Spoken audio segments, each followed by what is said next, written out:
Hello friends, सदाबहार GK GS affairs की series में आपका एक बार फिर से स्वागत है। ये 50 क्वेश्चन का सीरीज जीके जीएस के हर क्वेश्चन से जोड़ने का एक प्रयास मेरा और आपके आगामी एग्जाम से जोड़कर रखने का मेरा प्रयास ये कामयाब हो सके। आप इसके लिए सपोर्ट करते रहिए।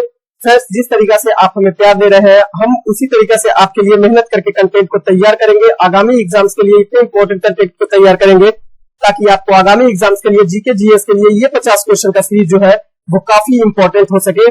और पूरा प्रयास यही रहेगा कि क्वेश्चन यहां से हूबहू निश्चित तौर पर आपको एग्जाम में देखने को मिलेगा। चाहे तो आप किसी भी प्रकार के एग्जाम की तैयारी करते हैं, चाहे तो बीपीएससी की तैयारी पीटी के लिए हो, बिहार दरोगा प्लस बिहार पुलिस का हो, बिहार शिक्षक भर्ती, Bihar civil code, BPSC BSSC PT और मैं दोनों के लिए, बिहार एसएससी के अलावा भी एसएससी एमटीएस सीजीएल सीएचएसएल ये सभी की कंपटीशन, रेलवे की कंपटीशन की तैयारी करते हैं। तो ये 50 क्वेश्चन का सीरीज जो है वो काफी इंपॉर्टेंट आपके लिए होगा निश्चित तौर पर। और हम आपको वादा करते हैं कि ये सीरीज चलता रहेगा। आप केवल इसी तरीके का प्यार हमें देते रहिए। निश्चित तौर पर हम भी आपके लिए मेहनत करना नहीं छोड़ेंगे। लेकिन हाँ, ये 133 नंबर से प्रैक्टिस है, तभी यह सफल होगा जब आप इसको रिवीजन करेंगे। रिवीजन करने के लिए हम पीडीएफ भी इसका अवेलेबल टेलीग्राम चैनल पर करवाते हैं, तो आप वहां से पीडीएफ भी विदाउट सोल्यूशन किया और सोल्यूशन किए दोनों प्रकार का ले लीजिएगा। क्लियर? तो इतना प्रयास जरूर रहेगा कि इसको और भी बढ़ाने का प्रयास कीजिएगा। अगर ऐसा लगता है दूसरे स्टूडेंट के लिए भी यूजफुल हो सकता है तो आप इसे शेयर जरूर कीजिएगा। और अगर ऐसा लगता है कि वीडियो यूजफुल होता है आपके लिए तो आप इसे लाइक करके हमें सपोर्ट कर सकते हैं। साथ ही आप कोई कमी रहेगा तो हमें आप कमेंट बॉक्स में कमेंट कर सकते हैं, जरूर उसको पूरा करने का प्रयास करेंगे। क्लियर? तो चलिए आज 133वां नंबर सेट का पहला क्वेश्चन देखते हैं। फेनिल कीटोन में जिसे फेनिल मधुमेह के नाम से जाना जाता है, तो फेनिल कीटोन में उपापचय के जन्मजात भूल जो होता है वो एक किसका उदाहरण होता है? बायोलॉजी का एक खूब अच्छा क्वेश्चन है। फेनिल कीटोन में उपापचय की जन्मजात भूल का एक उदाहरण है। इस भूल से निर्देश है, क्या निर्देश है, किसके लिए यह यूज किया जाता है शब्द जरा देखिएगा। फेनिल कीटोन में उपापचय की जन्मजात भूल का एक उदाहरण होता है। इस भूल से एंजाइम के वंशागत अभाव का निर्देश मिलता है। क्लियर? यानी एंजाइम में जेनेटिकल अभाव जो उत्पन्न हो जाता है उसे ही कहा जाता है फेनिल कीटोन में। यह एक प्रकार का रोग होता है, यह मस्तिष्क को प्रभावित कर देता है, भूलने की समस्या होती है। फेनिल कीटोन्यूरिया जिसे कहा जाता है एक प्रकार का वंशागत रोग होता है। इस रोग से प्रभावित व्यक्ति के शरीर में फेनिल एलेनिन नामक एमिनो एसिड की वृद्धि ज्यादा हो जाती है, जिसके कारण से तंत्रिका ऊतक क्षतिग्रस्त हो जाता है। क्लियर? इसके फलस्वरूप अल्प बुद्धिमता या मानसिक जड़ता की समस्या उत्पन्न हो जाती है। तो आपका सही आंसर जो जाएगा वो एंजाइम के वंशागत अभाव का होना। क्लियर? एंजाइम के वंशागत अभाव का होना, इसे ही फेनिल कीटोन में के नाम से जाना जाता है। वीडियो थोड़ा सा लंबा भी होता है, फिर भी आप इसे सुनने का प्रयास कीजिएगा। आगामी एग्जाम में हम आपको निश्चित तौर पर वादा करते हैं कि इंपॉर्टेंट ही होगा। क्लियर? तो आप इसको पूरा देखने का प्रयास कीजिएगा। ऐसे नहीं कि एक दो क्वेश्चन देख लिए बस हो गया, काम निकल गया। जी नहीं, रेगुलर तैयारी करेंगे, कंसेप्ट को बनाए हुए रखेंगे। और इस तरीका का हम क्वेश्चन आपको दे रहे हैं कि कंसेप्ट भी यहीं पर, जिस क्वेश्चन में जितना अवेलेबल आपका हो सकता है आंसर या उससे रिलेटेड क्वेश्चन बन सकता है, उसको भी हम पॉइंटेड करके आपको दे दिया करते हैं। उसको भी आप सुन सकते हैं, उसको भी आप देख सकते हैं और रिवीजन कर सकते हैं। क्वेश्चन है, भारत के 83वें शतरंज मास्टर जो है वो कौन बने हैं? 83वें शतरंज मास्टर कौन बने हैं? तो ध्यान देंगे, सही आंसर जो होगा वो आदित्य सामंत जो है वो भारत के 83वें शतरंज मास्टर बन चुके हैं। आदित्य एस सामंत जो कि महाराष्ट्र के हैं और ये भारत के 83वें शतरंज ग्रैंड मास्टर बन चुके हैं। व्हील चेस एमटीओ 2023 टूर्नामेंट में भारत के ही आर्यन चोपड़ा के विरुद्ध अपने 9वें दौर का खेल शुरू करने के साथ ही 17 वर्षीय सामंत जीएम यानी कि ग्रैंड मास्टर बन गए। ग्रैंड मास्टर बनने के लिए खिलाड़ी को 3 जीएम यानी ग्रैंड मास्टर मानक हासिल करने के साथ ही 2500 एलो पॉइंट की लाइव रेटिंग पार करनी होती है। ग्रैंड मास्टर विश्व शतरंज संगठन फीडे द्वारा यानी फेडरेशन इंटरनेशनल डेस एसएस के द्वारा 3 संगठन के द्वारा शतरंज खिलाड़ियों को दी जाने वाली एक उपाधि है। क्लियर। विश्व चैंपियनशिप के अलावा ग्रैंड मास्टर एक शतरंज खिलाड़ी द्वारा प्राप्त की जाने वाली एक सर्वोच्च उपाधि होती है और यह आजीवन रहता है।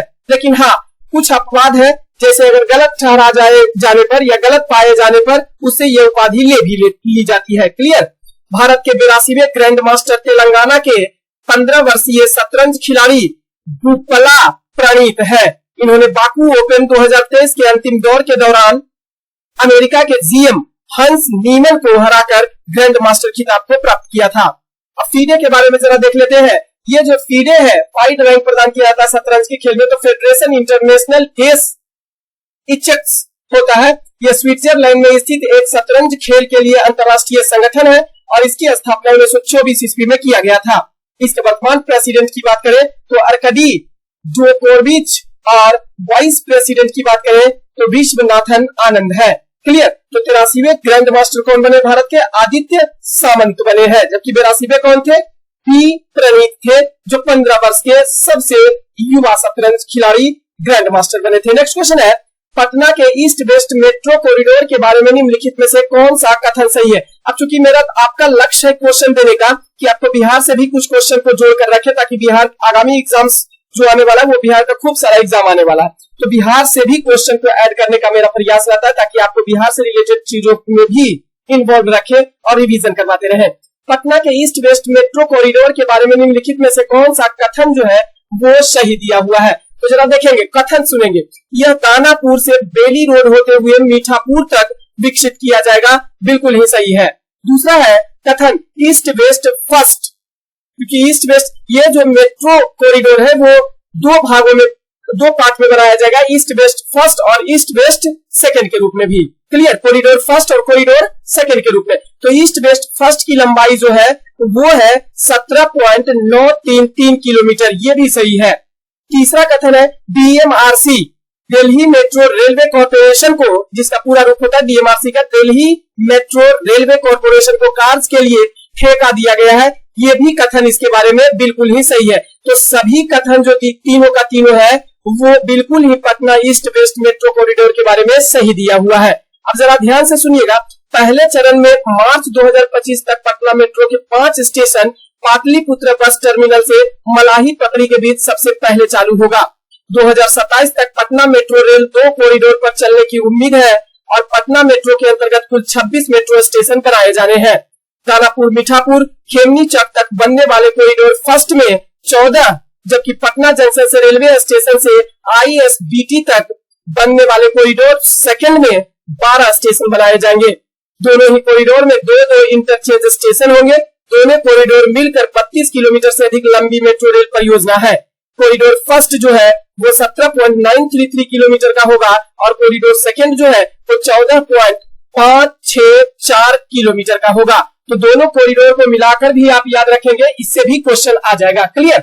नेक्स्ट क्वेश्चन, अगर किसी वस्तु का फोकस अवतल दर्पण पर पड़ रहा है, इसका मतलब है कि उसकी छाया कैसी बनेगी? तो जब अवतल दर्पण पर पड़ रहा है फोकस पर वस्तु की प्रतिबिंब, तो ऐसे स्थिति में उसकी छाया जो है वो अनगिनत प्रकार का बनेगा। क्लियर। अनगिनत प्रकार का बनेगा। फोकस पर अगर कोई वस्तु प्रतिबिंबित हो रही तो ऐसे स्थिति में उसका प्रतिबिंब अनंत पर बनेगा और यह वास्तविक होगा, उल्टा होगा और अत्यधिक वर्धित यानी बहुत बड़ा होगा और अनगिनत प्रतिबिंब बनेगा।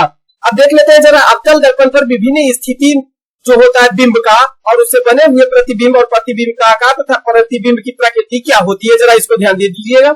तो अगर अवतल दर्पण के अनंत पर हम किसी भी वस्तु को रखेंगे तो ऐसे स्थिति में उसका प्रतिबिंब जो होगा वो फोकस पर बनेगा। क्लियर। फोकस पर बनेगा और वह जो प्रतिबिंब का साइज होगा, आकार होगा, अत्यधिक छोटा होगा, क्योंकि फोकस मात्र होगा। तो फोकस करने के लिए क्या करते हैं? बिंदु देते हैं। क्लियर। तो जब अनंत पर वस्तु को रखेंगे तो प्रतिबिंब अवतल दर्पण के फोकस पर बनेगा और अत्यधिक छोटा होगा और प्रतिबिंब की प्रकृति जो होगी वो वास्तविक तथा उल्टा होगा। कुल 6 ही परिस्थिति अवतल दर्पण में याद रखना है बस। क्लियर। दूसरा है कि प्रतिबिंब अब अनंत पर रखा गया था तो फोकस पर बन रहा था। फिर ध्यान रखेंगे कि जब वस्तु को हम फोकस पर रखेंगे तो प्रतिबिंब अनंत पर बनेगा। क्लियर। और अनंत पर रख रहे थे तो फोकस पर बन रहा था, फोकस पर रखेंगे तो अनंत पर बनेगा। जब अनंत पर रख रहे थे तो फोकस पर बना था और अत्यधिक छोटा बना था, लेकिन फोकस पर जब वस्तु को रखेंगे और अनंत पर प्रतिबिंब बनेगा तो वस्तु का आकार जो होगा वो अत्यधिक बड़ा होगा। क्लियर? ऐसे जोड़ के याद रखेंगे। प्रतिबिंब का प्रकृति कैसा होगा? तो वास्तविक तथा उल्टा होगा। एक ही परिस्थिति में बदलेगा प्रतिबिंब की प्रकृति, वो है कि अगर पोल यानी ध्रुव तथा फोकस के बीच अगर प्रतिबिंब को हम अवतल दर्पण में रखते हैं तो प्रतिबिंब दर्पण के पीछे बनेगा और विवर्धित बड़ा बनेगा, और ऐसे स्थिति में उसकी प्रकृति जो प्रतिबिंब की होगी वो आभासी होगा और सीधा होगा। बस एक ही परिस्थिति में, बाकी सभी परिस्थिति में वास्तविक और उल्टा प्रतिबिंब बनेगा। क्लियर? तो फिर से एक बार, अनंत पर तो फोकस पर प्रतिबिंब बनेगा अवतल दर्पण में और अत्यधिक छोटा बनेगा प्रतिबिंब का आकार, और प्रतिबिंब की प्रकृति वास्तविक और उल्टा होगा। अगर प्रतिबिंब को हम कर्वेचर पर रखते हैं तो ऐसे स्थिति में प्रतिबिंब फोकस और कर्वेचर के बीच में बनेगा और वस्तु का आकार छोटा होगा और वास्तविक एवं उल्टा होगा। अगर वस्तु को कर्वेचर से परे यानी कर्वेचर के बाद रखेंगे तो ऐसे स्थिति फोकस और कर्वेचर के बीच बनेगा। क्लियर? और अगर वस्तु को हम कर्वेचर पर रखेंगे तो प्रतिबिंब भी कर्वेचर पर ही बनेगा। क्लियर? और ऐसे स्थिति में प्रतिबिंब का आकार समान साइज का बनेगा, जितना वो वस्तु होगा उतना ही वो प्रतिबिंब का आकार होगा और वास्तविक एवं उल्टा होगा। जैसे ही प्रतिबिंब को हम अवतल दर्पण के कर्वेचर और फोकस के बीच में रखेंगे तो ऐसे स्थिति में कर्वेचर से परे और अनंत के बीच यानी कर्वेचर और अनंत के बीच में प्रतिबिंब बनेगा। ऐसे स्थिति में प्रतिबिंब बड़ा होगा और वास्तविक एवं उल्टा होगा। क्लियर है? नेक्स्ट क्वेश्चन, मॉन्टेक्यू ने भारत में विभिन्न चरणों में उत्तरदायी शासन आरंभ करने के बारे में घोषणा कब किया था? कब किया था घोषणा कि हम भारत को कई चरणों में उत्तरदायी शासन प्रारंभ करने की आजादी दे देंगे? यह घोषणा कब किया गया था? तो 20 अगस्त 1917 ईस्वी को यह घोषणा मॉन्टेक्यू के द्वारा किया गया था। मॉन्टेक्यू ने भारत में स्वशासन की तीव्र मांगों के दबाव के चलते 20 अगस्त 1917 ईस्वी को घोषणा की कि सरकार उचित समय पर भारत में स्वशासन यानी उत्तरदायी सरकार की स्थापना करेगी और उचित समय का निर्धारण अंग्रेजी हुकूमत करेगी। क्लियर? मॉन्टेक्यू चेम्सफोर्ड सुधार जब आया था तो इसके 4 प्रमुख प्रावधान थे, चारों को ध्यान में रखेंगे। कौन कौन सा प्रावधान? तो भारत को स्वशासन क्रमशः विभिन्न चरणों में दिया जाए। दूसरा है ब्रिटिश भारत का उद्देश्य भारत का स्वशासन का विकास करना है। तीसरा है क्रमिक चरणों का निर्धारण भारतीय द्वारा स्वशासन की ओर की गई प्रगति पर निर्भर करेगा।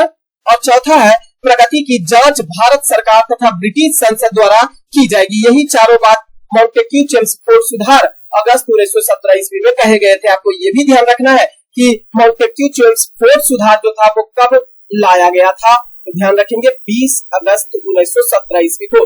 सूची 1 और सूची 2 के साथ मिलान करना, एक तरफ अनुच्छेद दिया हुआ है, दूसरे तरफ अनुच्छेद में दिए गए प्रावधान की चर्चा किया हुआ है। तो ध्यान दीजिएगा, अनुच्छेद 61 भारत के राष्ट्रपति पर महाभियोग की चर्चा के बारे में चर्चा करता है। क्लियर? अनुच्छेद 61 में राष्ट्रपति पर महाभियोग के बारे में चर्चा किया गया है। अनुच्छेद 67 की बात करेंगे तो उप राष्ट्रपति को हटाने संबंधी प्रावधान का चर्चा किया गया। आप देखेंगे, आपको जब भी बुक पढ़ते होंगे तो आप देखते होंगे कि महाभियोग शब्द की चर्चा यानी अंग्रेजी में इम्पीचमेंट शब्द की चर्चा मात्र एक ही बार किया गया पूरे संविधान में, वो है अनुच्छेद 61 में, जो कि राष्ट्रपति पर लागू होता है। और महाभियोग जैसी प्रक्रिया द्वारा हटाने की बात यानी रिमूव की बात, हटाने के लिए रिमूव शब्द की चर्चा किया गया है, वो राष्ट्रपति के अलावा अन्य पदाधिकारी जैसे उपराष्ट्रपति पर, क्लियर, सर्वोच्च न्यायालय के मुख्य न्यायाधीश पर, उच्च न्यायालय के मुख्य न्यायाधीश और अन्य न्यायाधीश पर, क्लियर, सीएजी कैग पर, कंट्रोलर एंड ऑडिटर जनरल। तो ध्यान रखेंगे ये सभी पदाधिकारी, राष्ट्रपति को छोड़कर सभी पदाधिकारी को रिमूव करके हटाया जाता है, लेकिन महाभियोग जैसी प्रक्रिया को लगा के हटाया जाता है। ध्यान रखेंगे। अनुच्छेद अगर 94 की हम बात करें, अनुच्छेद 94 की बात करें तो स्पीकर को हटाने की बात कहा गया। आप देखेंगे यहां भी हटाने की बात कहा गया है, लेकिन वह जो हटाया जाएगा वो महाभियोग जैसी ही प्रक्रिया, महाभियोग जैसी ही प्रक्रिया लगा के इसे रिमूव किया जाएगा, पद से हटाया जाएगा। जबकि राष्ट्रपति के लिए इम्पीचमेंट महाभियोग शब्द का चर्चा है। अनुच्छेद 90 की बात करेंगे तो राज्यसभा के उप सभापति को हटाने से संबंधित प्रावधान की चर्चा अनुच्छेद 90 में किया गया है। तो ध्यान रखेंगे सही आंसर जो मिलान होगा वो 2, 3, 4 और 1 होगा, option number C. Next question है हाल ही में किस संस्थान ने अपने छात्रों की मानसिक शक्ति में सुधार के लिए प्रयास किया है? आईआईटी पटना के द्वारा यह सुधार जो है वो किया गया है। ध्यान रखेंगे, आईआईटी पटना ने अपने छात्रों के मानसिक शक्ति में सुधार के लिए एक पहल की शुरुआत की है। आईआईटी पटना के निदेशक प्रोफेसर टी.एन.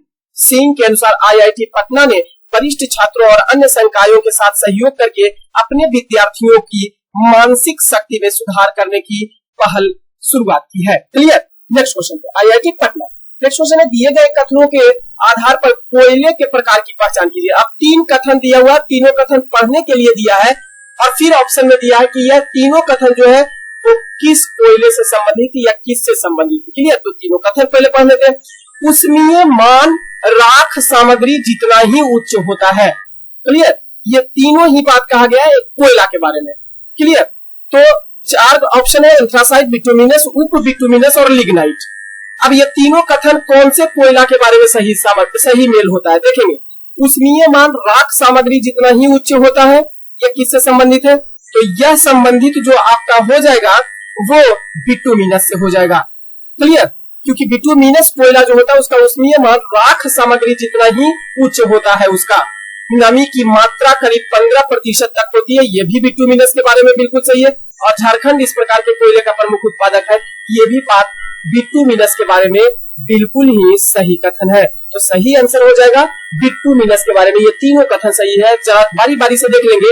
एंथ्रासाइट जो है वो कोयले का सबसे उच्चतम श्रेणी होता है, क्योंकि जिस कोयला में कार्बन की प्रतिशतता जितनी ज्यादा होती है वह उतना ही उच्चतम श्रेणी का कोयला माना जाता है। और एंथ्रासाइट जो है वो उसमें 90 से 95% तक कोयला की मात्रा कार्बन की मात्रा जो है वो पाई जाती है। क्लियर? ध्यान देंगे, एंथ्रासाइट में जल की मात्रा मात्र 2 से 5% और वाष्प की मात्रा 25 से 40% तक पाई जाती है। इस कोयले को सर्वाधिक भंडार जो है वो जम्मू कश्मीर में पाया जाता है। बिटुमिनस दूसरा सर्वोच्च श्रेणी का कोयला होता है। इसमें कार्बन की मात्रा अगर देखा जाए तो 60 से लेकर 70% तक होती है और इसमें जल की मात्रा 15 से 30% तक तथा वाष्प की मात्रा 35 से 50% तक होती है। बिटुमिनस कोयला को कुकिंग कोल के नाम से भी जाना जाता है, खाना पकाने वाला कोयला के नाम से भी जाना जाता है। क्लियर? तीसरा है लिग्नाइट कोयला।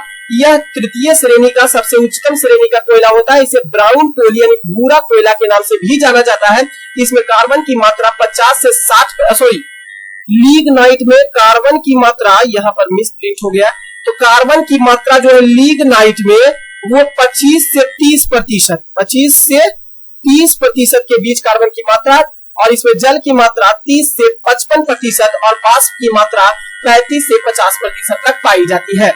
क्लियर? ध्यान देंगे, लिग्नाइट को ब्राउन कोल या भूरा कोयला के नाम से भी जाना जाता है। तीसरा सबसे उच्च श्रेणी का कोयला होता है। फिर ध्यान देंगे पीट कोयला, चौथा होता है पीट कोयला। कोयला का 4 प्रकार देखने को मिलता है, जिसको ए बी लिपि कहा जाता है। ए बी लिपि कहा जाता है, यानी एंथ्रासाइट, बिटुमिनस, लिग्नाइट और पीट कोयला। पीट कोयला को कोयला निर्माण का सूचक के नाम से जाना जाता है। Clear? Indicator of formatting of coal के नाम से पीट कोयला को जाना जाता है और इसमें कार्बन की मात्रा सबसे कम होती है। क्लियर? अच्छा, इसमें कार्बन की मात्रा सबसे कम होती है। ध्यान देंगे, एक गलत हो गया है चीज। लिग्नाइट में बिल्कुल सही है कि 50 से 60% तक कार्बन की मात्रा, और पीट कोयला जो होता है ना, पीट कोयला में होता है 25 से 30% कोयला पाया जाता है। क्लियर? नेक्स्ट क्वेश्चन, विद्युत उपकरण में अर्थ का उपयोग क्यों किया जाता है? तो सुरक्षा के लिए, प्रोटेक्शन के लिए अर्थ का प्रयोग किया जाता है। अब जरा देखिए, किसी भी विद्युत उपकरण अथवा सिस्टम में जब अर्थिंग की जाती है तब यह हमें बिजली के झटकों यानी इलेक्ट्रिक शॉक से बचाता है। इसके अलावा कुछ सिस्टम में जैसे ट्रांसमिशन लाइनों में अर्थिंग का उपयोग आकाशीय बिजली को भूमि तक ले जाने के लिए किया जाता है। अर्थ यानी भू संपर्क तार जो होता है उसका उपयोग धातु के आधार वाली विद्युत उपकरणों में सुरक्षा के लिए यूज किया जाता है अर्थिंग का। क्लियर? भारत के राष्ट्रपति को अध्यादेश जारी करने की शक्ति किस अनुच्छेद में प्रदान किया गया है? तो राष्ट्रपति को अध्यादेश जारी करने की शक्ति जो होता है वो अनुच्छेद 1, 2, 3 में किया जाता है। भारत के राष्ट्रपति का अध्यादेश क्या होता है, जरा समझने का प्रयास करेंगे। अध्यादेश जो होता है जब संसद सदन नहीं बैठा हुआ होता है और अगर अकस्मात किसी कानून की आवश्यकता पड़ गई तो ऐसे स्थिति में राष्ट्रपति जल्दी जल्दी में कोई कानून बनाते हैं, इसे ही अध्यादेश कहा जाता है और इसका उतना ही महत्व है जितना संसद के द्वारा पारित किसी भी कानून का। क्लियर? अब ध्यान दीजिएगा, ये जो अध्यादेश होता है इसकी अधिकतम आयु जो होती है वो 6 महीना का होता है और न्यूनतम आयु जो होता है वो 6 सप्ताह का होता है। क्लियर? ये भी पॉइंट बड़ा ध्यान रखेंगे, आते रहता है। अनुच्छेद 213 क्या कहता है? तो राज्य में राज्यपाल, जिस तरीके से केंद्र में राष्ट्रपति के लिए अध्यादेश है उसी प्रकार से राज्य में भी राज्यपाल जो है वो अध्यादेश जारी करते हैं जब विधानमंडल सदन में नहीं बैठा हुआ होता है ऐसी स्थिति में। क्लियर? तो इसकी चर्चा अनुच्छेद 213 में किया गया है। अनुच्छेद 111 क्या कहता है? तो राष्ट्रपति के पॉकेट वीटो का उल्लेख अनुच्छेद 111 में किया गया है। अनुच्छेद पॉकेट वीटो क्या है? तो कोई भी विधेयक जब राष्ट्रपति के यहाँ दोनों सदन से पारित होके आता है धन विधेयक को छोड़ के, क्लियर? तो कोई भी विधेयक धन विधेयक को छोड़ के कोई भी विधेयक जब राष्ट्रपति के पास आता है तो राष्ट्रपति उसे अपने पास लंबित रख सकता है, पॉकेट में उसको रख सकता है। क्लियर? इसे पॉकेट वीटो का अधिकार कहा जाता है। पॉकेट वीटो जो होता है वो एक विधिक अधिकार होता है राष्ट्रपति का।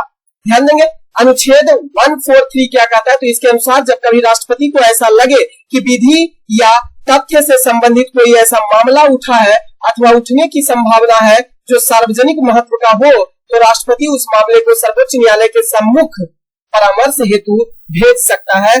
यह है अनुच्छेद 143, यानी कोई भी कानूनी मामले में सर्वोच्च न्यायालय से यह परामर्श लेने का अधिकार रखता है अनुच्छेद 143 के तहत राष्ट्रपति के लिए। नेक्स्ट क्वेश्चन, निम्नलिखित में से किस स्रोत में उल्लिखित, अच्छा इसका आंसर मिला गया। नेक्स्ट क्वेश्चन है, निम्नलिखित में से किस स्रोत में उल्लिखित है कि प्राचीन भारत में दास्ता नहीं था? तो मेगास्थनीज का इंडिका नामक पुस्तक से ज्ञात होता है कि दास प्रथा जो था वो प्राचीन भारत में, अब मेगास्थनीज जो था वो सेल्यूकस निकेटर का राजदूत था। सेल्यूकस निकेटर जो था यूनान का सम्राट था, उसी का राजदूत था मेगास्थनीज, और यह चंद्रगुप्त मौर्य के दरबार में रहता था। क्लियर? तो मौर्यकालीन समाज एवं संस्कृति के बारे में इन्होंने एक पुस्तक लिखा इंडिका। इस इंडिका में इन्होंने कहा कि मौर्य काल इतना समृद्ध था कि यहाँ कोई दास नहीं हुआ करता था, सभी समृद्ध थे, सभी को रोजगार मिला हुआ था, सभी समृद्ध थे। क्लियर? हाँ, लेकिन इन्होंने अपनी पुस्तक इंडिका में 7 प्रकार के जाति व्यवस्था के बारे में चर्चा किया है। तो 7 जाति दार्शनिक, कृषक, पशुपालक, कारीगर, योद्धा, निरीक्षक और सभासद, ये 7 प्रकार के जाति का उल्लेख मेगास्थनीज के इंडिका में किया गया, लेकिन यहाँ पर किसी भी प्रकार का दास प्रथा का उल्लेख नहीं मिलता है। मेगास्थनीज पहले ही बता दिया सेल्यूकस निकेटर का राजदूत था, चंद्रगुप्त मौर्य के दरबार में आया था। कौटिल्य की बात करें तो कौटिल्य के अर्थशास्त्रियों ने भी मौर्यकालीन समाज एवं संस्कृति के बारे में खास करके राजनीति का उल्लेख किया। अर्थशास्त्र में कौटिल्य ने इन्होंने 9 प्रकार के दास का उल्लेख किया है। त्रिपिटक में 4 प्रकार के दास का उल्लेख मिलता है। नारद ने 15 प्रकार के दास का उल्लेख किया है। मनु के द्वारा 7 प्रकार के दास का उल्लेख किया गया है। यही कारण है कि अतः इन सभी से ज्ञात होता है कि प्राचीन भारत में दास प्रथा प्रचलन में थी। क्लियर? लेकिन मेगास्थनीज के इंडिका में दास प्रथा का उल्लेख उन्होंने नहीं किया है। नेक्स्ट क्वेश्चन है, हाल ही में किस संस्थान ने अपने छात्रों की मानसिक शक्ति में सुधार करने के लिए प्रयास किया है? ये क्वेश्चन पहले भी आ चुका, IIT पटना के द्वारा सुधार किया गया है। क्लियर? पटना के द्वारा। नेक्स्ट क्वेश्चन है, बिहार का ऋण जमा अनुपात यानी CD रेशियो यानी क्रेडिट डिपॉजिट रेशियो भारत के प्रमुख राज्यों में से सबसे कम किसका है? तो क्रेडिट डिपॉजिट रेशियो पहले होता क्या, इसको समझिएगा। बैंक में जितना पैसा जमा किया जाता है उसी के सापेक्ष कितना पैसा बैंक लोन के रूप में बांट रही है, इन दोनों के अनुपात में, यानी जो जमा किया और जो लोन दिया, इन दोनों के अनुपात को ही हम लोग ऋण जमा अनुपात कहते हैं।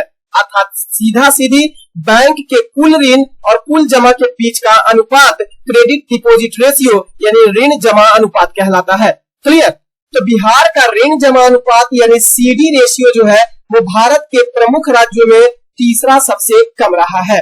वर्तमान समय में बिहार का सीडी रेशियो की बात करें तो 52.96% है वर्तमान समय में। क्लियर? और इसका सही आंसर क्या होगा? तीसरा हो जाएगा। नेक्स्ट क्वेश्चन है, पूर्वी समर्पित माल भाड़ा गलियारा जिसे डीएफसी और पश्चिमी डीएफसी गलियारे के साथ कहां आपस में मिल जाता है? ये खुर्जा में आपस में मिलते हैं। अब जरा समझिएगा, पूर्वी समर्पित माल भाड़ा गलियारा या डीएफसी क्या है? तो ईडीएफसी, पूर्वी का मतलब ईस्टर्न, तो eastern dedicated freight corridor 1839 kilometre लंबा यह कॉरिडोर है, eastern dedicated freight corridor. Clear? और ध्यान देंगे, ये 1839 किलोमीटर लंबा भारत की एक सबसे बड़ी रेल अवसंरचना परियोजना है। इसे 2006 में शुरू किया गया था। यह डेडिकेटेड फ्रेट कॉरिडोर जो है वो पंजाब में साहनेवाल यानी लुधियाना से शुरू होकर पश्चिम बंगाल के दनकुनी में समाप्त होता है। इसके मार्ग में पंजाब, हरियाणा, उत्तर प्रदेश, बिहार, झारखंड और पश्चिम बंगाल आदि राज्य को शामिल किया गया है। दूसरा है western dedicated freight corridor, western dedicated freight corridor जिसे WDFC कहा जाता है। यह 1504 किलोमीटर लंबा है और यह जवाहरलाल नेहरू पोर्ट टर्मिनल महाराष्ट्र से दादरी उत्तर प्रदेश तक है। यह देश के प्रमुख बंदरगाह से होकर गुजरता है। ईस्टर्न डेडिकेटेड फ्रेट कॉरिडोर जो है और वेस्टर्न डेडिकेटेड फ्रेट कॉरिडोर को आपस में जोड़ने के लिए दादरी और खुर्जा के बीच एक खंड निर्माणाधीन है। इसमें हरियाणा, राजस्थान, गुजरात, महाराष्ट्र और उत्तर प्रदेश को शामिल किया गया है। क्लियर? नेक्स्ट क्वेश्चन, जीव कोशिकाओं में आनुवांशिक लक्षणों के नियंत्रण में निम्नलिखित में से कौन उत्तरदायी होता है? जाहिर सी बात है DNA, deoxy ribose nucleic acid होता है। क्लियर? CAS9 यानी क्रैस्पर एसोसिएटेड प्रोटीन 9 एक प्रकार का प्रोटीन है जो टारगेटेड जीन एडिटिंग में आणविक कैंची के रूप में पाया जाता है तथा इसका प्रमुख कार्य डीएनए को काटना होता है।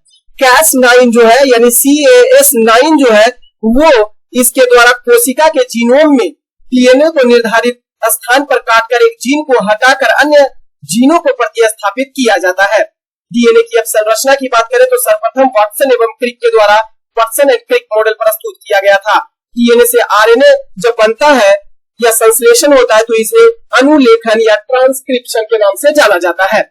नेक्स्ट क्वेश्चन है, दिल्ली के प्रसिद्ध जामा मस्जिद का निर्माण किसके द्वारा करवाया गया था? दिल्ली के प्रसिद्ध जामा मस्जिद का निर्माण शाहजहां के द्वारा करवाया गया था। शाहजहां का शासनकाल 1627 ईस्वी से लेकर 1657 ईस्वी तक था। एज ए मुगल सम्राट, दिल्ली के लाल किले को मुगल सम्राट शाहजहां के द्वारा बनवाया गया था। क्लियर? दिल्ली के लाल किला शाहजहां ने बनवाया था और इसका निर्माण इन्होंने 1644 ईस्वी में किया था, शुरू किया था। 1644 ईस्वी में दिल्ली का लाल किला बनना शुरू हुआ और 1656 ईस्वी 12 वर्ष में यह बनकर तैयार हुआ था। दिल्ली के लाल किले से महज 500 मीटर की दूरी पर जामा मस्जिद, उसी लाल किला में जामा मस्जिद स्थित है जो भारत के सबसे बड़ी मस्जिद है। इस मस्जिद का निर्माण 1650 ईस्वी में शाहजहां ने शुरू किया था और 1656 ईस्वी में यह बनकर 6 वर्षों में तैयार हुआ था और इस पर 10 लाख रुपए की खर्च आई थी। शाहजहां के शासनकाल पहली चर्चा कर लिए 1627 से 57 ईस्वी तक रहा था। मुगल स्थापत्य कला का स्वर्ण काल शाहजहां के शासनकाल को कहा जाता है। शाहजहां के द्वारा बनवाया गया प्रमुख इमारत की बात करें तो दिल्ली का लाल किला, दीवाने आम, दीवाने खास, दिल्ली का जामा मस्जिद, आगरा का मोती मस्जिद, ताजमहल, लाहौर का किला में स्थित, लाहौर के किला में स्थित शीश महल का निर्माण शाहजहां के द्वारा ही करवाया गया था। आगरा के जामा मस्जिद का निर्माण, अगर क्वेश्चन बार बार पूछता है कि आगरा के जामा मस्जिद का निर्माण किसने किया था, अब दिल्ली के लाल किले में स्थित जामा मस्जिद का निर्माण तो शाहजहां ने किया, लेकिन आगरा के जामा मस्जिद का निर्माण किसके द्वारा? तो शाहजहां की पुत्री जहां आरा के द्वारा करवाया गया था। क्लियर? नेक्स्ट क्वेश्चन, सूची 1 को सूची 2 के साथ मिलान करना है। एक तरफ वनस्पति दिया हुआ है और दूसरा तरफ उसका उपयोग दिया हुआ है। वनस्पति के तरफ ब्राह्मी है, सदाबहार है, पुदीना है और तुलसी है। दूसरा तरफ उसका उपयोग मधुमेह प्रतिरोधी, वातहर, कफोत्सारक और मस्तिष्क स्फूर्तिदायक। कौन सा सही आंसर आपका हो जाएगा? क्लियर? तो जरा देखते हैं। ब्राह्मी नामक पौधा का उपयोग जो है वो मस्तिष्क के स्फूर्तिदायक के रूप में किया जाता है। मस्तिष्क को, दिमाग को तेज करने के लिए ब्राह्मी नामक पादप का इस्तेमाल किया जाता है। क्लियर। दूसरा है सदाबहार। सदाबहार का प्रयोग जो है वो किया जाता है मधुमेह प्रतिरोधी में। पुदीना का इस्तेमाल जो है वो किया जाता है वातहर में, पुदीना का इस्तेमाल, जबकि तुलसी का इस्तेमाल जो है वो कफ को हटाने के लिए, जब खांसी सर्दी हो जाती है, जुकाम हो जाता है, उसको दूर करने के लिए इसका काढ़ा पिया जाता है। अब इसके अलावा भी और भी ध्यान रखेंगे तो एफेड्रा जो है, इसके तने से एफेड्रीन दवाई प्राप्त की जाती है जो खांसी के उपचार में प्रयुक्त होता है। आर्टिमीसिया के पत्ती और तना से सेंटोनिन दवाइयां प्राप्त होती है जो आंतरीय परजीवी को मारता है। पायरेथ्रियन का प्रयोग जो है वो मच्छरों के नियंत्रण में किया जाता है जो गुलदाउदी के पौधे से प्राप्त होता है। क्लियर। उसके अलावा भी था, आपको तो आंसर क्वेश्चन में दिया हुआ था ब्राह्मी, सदाबहार, पुदीना और तुलसी। ब्राह्मी जो था वो मस्तिष्क का स्फूर्तिदायक के रूप में, सदाबहार जो है वो मधुमेह प्रतिरोधी के रूप में, पुदीना वातहर के रूप में, और तुलसी जो है वो कफोत्सारक के रूप में, यानी कफ को समाप्त करने के लिए किया जाता है। नेक्स्ट क्वेश्चन है कुल पशुधन आबादी 2019 के मामला में बिहार को सभी भारतीय राज्यों में कौन सा स्थान प्रदान किया गया है? 5वां स्थान प्रदान किया गया है बिहार को। अब ध्यान रखेंगे पशुधन आबादी यानी पशुधन जनसंख्या जो है, इसका आकलन 2019 के मामले में बिहार को सभी भारतीय राज्यों में 5वां स्थान दिया गया है। ध्यान देंगे 16 अक्टूबर 2019 को। अब क्योंकि यह इंपॉर्टेंट इसलिए 2019 वाला हो जाता है, कभी कभी इसको हम समझ लेते हैं कि इतना पुराना करंट अफेयर्स पूछ दिया, लेकिन आप ध्यान रखेंगे पशु जनगणना जो है पूरे भारत में प्रत्येक 5 वर्ष पर किया जाता है पशु जनगणना का आयोजन। इसके पहले 2012 में 19 में पशु जनगणना का आयोजन हुआ था और इस बार 2019 में 20वें पशु जनगणना का आयोजन किया गया था। अब उसी का आंकड़ा से संबंधित क्वेश्चन पूछ दिया है। तो 16 अगला तो होगा, चूंकि 21वां कब होगा? 2024 में होगा, 25 में आंकड़ा जारी होगा। तो 16 अक्टूबर 2019 को मत्स्य पालन, पशुपालन और डेयरी मंत्रालय के पशुपालन एवं डेयरी विभाग ने 20वीं पशुधन गणना जारी की है। जारी किए गए आंकड़ों के अनुसार वर्तमान पशुधन आबादी जो है वो जनगणना 2012 की तुलना में 4.6% बढ़कर 535.78 मिलियन के स्तर पर पहुंच गई है। क्लियर। पश्चिम बंगाल में पशुओं की संख्या में सबसे अधिक वृद्धि हुई है 23% की, जबकि इसके बाद तेलंगाना दूसरे स्थान पर 22% यहाँ पशुओं में वृद्धि हुई है। देश में कुल मवेशियों की संख्या में 0.8% की वृद्धि हुई है ओवरऑल पूरे देश में। वर्ष 2019 से 20 में देश में समय समय पर पशुधन की जनगणना का आयोजन किया जाता रहा है। यानी पशुधन जनगणना का आयोजन शुरुआत में कब हुआ था? 1919 ईस्वी में और 1920 ईस्वी में। क्लियर। अभी तक 20 यानी 20 बचे 100 वर्ष पूरा हो गया, या सॉरी 5-5 साल पर हुआ तो 100 वर्ष पूरा हुआ। 2019 में जो हुआ वो 20वां आयोजन था। क्लियर। ध्यान रखेंगे। नेक्स्ट क्वेश्चन है भारतीय संविधान का कौन सा संशोधन या प्रावधान करता है कि कोई कानून जो राज्य के उन नीति निर्देशक सिद्धांतों को जो अनुच्छेद 39 के बी और सी में परिणित है प्रभावी बनाने हेतु पारित किया जाए, इस कारण से निरस्त नहीं किया जाएगा कि वह अनुच्छेद 14 और 19 में प्रदत्त अधिकारों को सीमित करता है। यह 25वां संवैधानिक संशोधन 1971 ईस्वी के द्वारा जोड़ा गया था। खूब अच्छा क्वेश्चन है फ्रेंड्स। 25वां संवैधानिक संशोधन जब 1971 ईस्वी में हुआ था, इस संविधान संशोधन के तहत संपत्ति के मूल अधिकार में कटौती की गई। अनुच्छेद 39 के बी और सी में वर्णन किए गए नीति निर्देशक तत्वों को प्रभावित करने के लिए बनाए गए कानून को अनुच्छेद 14 और 19 और 21 के उल्लंघन के आधार पर चुनौती नहीं दिया जा सकता है। नेक्स्ट क्वेश्चन है एनपीसीए राष्ट्रीय बाल संरक्षण प्राधिकरण का गठन कब किया गया था? 2005 में इसका गठन किया गया था। एनपीसीए राष्ट्रीय बाल संरक्षण प्राधिकरण का गठन। ध्यान देंगे एनसीटीए क्या है? तो नेशनल टाइगर कंजर्वेशन अथॉरिटी है, जो राष्ट्रीय बाघ संरक्षण प्राधिकरण का गठन 2005 में किया गया था। यह पर्यावरण और वन मंत्रालय के तहत एक वैधानिक निकाय है जो 2006 में संशोधित वन्य जीव संरक्षण अधिनियम 1972 ईस्वी के प्रावधानों के तहत लागू किया गया था। बना था, गठन किया गया 2005 में, लेकिन इसे 2006 में संशोधित वन्य जीव संरक्षण अधिनियम 1972 ईस्वी के प्रावधानों के तहत लागू किया गया। इसकी स्थापना पर्यावरण और वन मंत्रालय के अध्यक्षता में की गई है। वन्य जीवों के प्रजनन के लिए वर्षा काल अनुकूल होता है, विशेष रूप से बाघों के लिए। इसलिए राष्ट्रीय बाघ संरक्षण प्राधिकरण इस मौसम में राष्ट्रीय उद्यानों को बंद रखने का निर्देश जारी करता है। क्लियर। नेक्स्ट क्वेश्चन, 10 बतिया तमांडो में प्रजापति ब्रह्म कुमारी ईश्वरीय विश्वविद्यालय के द्वितीय लाइट हाउस की आधारशिला किसने रखी है? बड़ा इंपॉर्टेंट क्वेश्चन और बड़ा अच्छा क्वेश्चन है। क्वेश्चन है, 10 बतिया तमांडो में प्रजापिता ब्रह्मा कुमारी ईश्वरीय विश्वविद्यालय के दिव्य लाइट हाउस की आधारशिला किसने रखी है? वो है द्रौपदी मुर्मू। राष्ट्रपति भारत की द्रौपदी मुर्मू के द्वारा आधारशिला रखा गया है। ध्यान देंगे, राष्ट्रपति श्रीमती द्रौपदी मुर्मू ने 27 जुलाई 2023 को 10 बतिया तमांडो में प्रजापिता ब्रह्म कुमारी ईश्वरीय विश्वविद्यालय के डिवाइन लाइट हाउस की आधारशिला रखी और सेमिनार व सम्मेलन आयोजित करने के लिए वर्ष की थीम जो रखी गई वो सकारात्मक परिवर्तन का वर्ष लॉन्च किया गया। क्लियर। एक थीम भी इन्होंने जारी किया है, राष्ट्रपति द्रौपदी मुर्मू ने। उस थीम का नाम है सकारात्मक परिवर्तन का वर्ष। इसको यह थीम को लॉन्च किया है इन्होंने, ये भी ध्यान रखेंगे। प्रजापिता ब्रह्म कुमारी ईश्वरीय विश्वविद्यालय एक आध्यात्मिक संस्था है। इसकी विश्व के 137 देशों में 8500 से अधिक शाखाएं हैं। इस संस्था का बीजारोपण 1930 ईस्वी के दशक में शुरू किया गया था और 1937 ईस्वी में इसे पूरा किया गया। अविभाजित भारत के सिंध प्रांत के हैदराबाद नगर में लेखराज कृपलानी के द्वारा इसका आधारशिला रखा गया था। इस संस्था का मत है कि 5000 वर्षों का एक विश्व नाटक चक्र होता है जिसमें 4 युग होते हैं। प्रत्येक युग 1250 वर्ष का होता है और कलयुग व सतयुग के बीच में संगम युग भी होता है। श्री कृष्ण सतयुग के आरंभ में आते हैं। परम पिता परमात्मा शिव गीता उपदेश उनको देते हैं जो कि 5000 वर्ष पूर्व की भांति कलयुग अंत में दिया गया था। क्लियर। ये सभी की बात इसी प्रजापिता ब्रह्म कुमारी ईश्वरीय विश्वविद्यालय संस्था का मत के आधार पर वर्णित किया गया है। नेक्स्ट क्वेश्चन है, गांधी जी के ट्रस्टीशिप के सिद्धांत के प्रतिपादन के संबंध में निम्नलिखित युग्मों में से कौन सा एक युग्म सही है?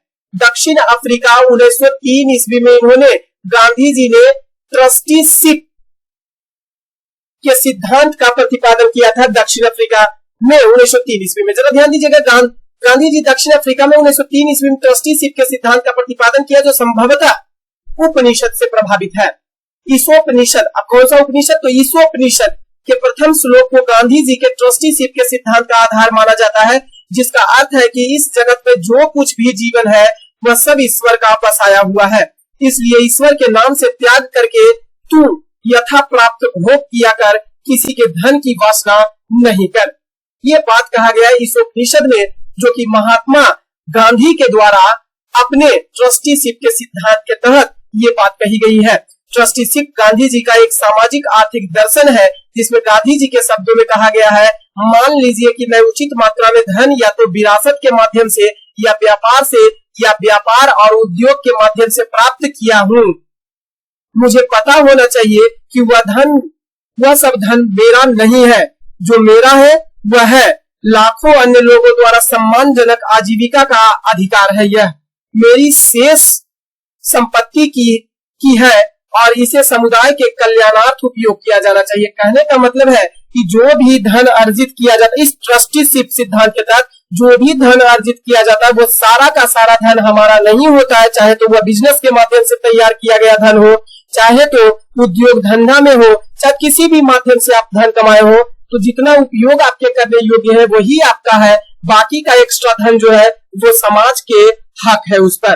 क्लियर। नेक्स्ट क्वेश्चन, इस सिद्धांत का प्रतिपादन गांधी जी ने दक्षिण अफ्रीका में 1903 ईस्वी में दिया था। नेक्स्ट क्वेश्चन है, आणविक संरचना के बारे में निम्नलिखित में से कौन सा कथन है? अब आणविक संरचना में कोई भी एक परमाणु है जिसके 3 कण होते हैं, इलेक्ट्रॉन, प्रोटॉन और न्यूट्रॉन। न्यूट्रॉन और प्रोटॉन जो होता है वो परमाणु के न्यूक्लियस में पाए जाते हैं, जबकि इलेक्ट्रॉन जो होता है वो न्यूक्लियस के बाहर जो है वो चक्कर लगाता हुआ रहता है।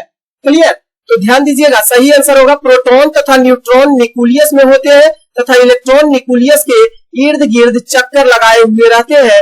यही तो होता है आणविक संरचना का सिद्धांत। क्लियर।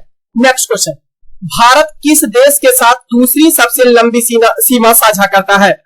अब देखेंगे स्थलीय भागों से कौन सा ऐसा देश है कि भारत का दूसरा सबसे लंबा सीमा का साझेदार देश है? तो दूसरा सबसे लंबा सीमा का साझेदार देश है, जरा इसको देख लेते हैं एक बार से। तो बांग्लादेश पहला है। बांग्लादेश सबसे ज्यादा भूभाग को टच करता है भारतीय सीमा से बांग्लादेश। तो बांग्लादेश का सीमा विस्तार भारत की सीमा में बाउंड्री में 4096.7 किलोमीटर है। और बांग्लादेश जो राज्य से लगा हुआ है पश्चिम बंगाल, असम, मेघालय, त्रिपुरा और मिजोरम के साथ।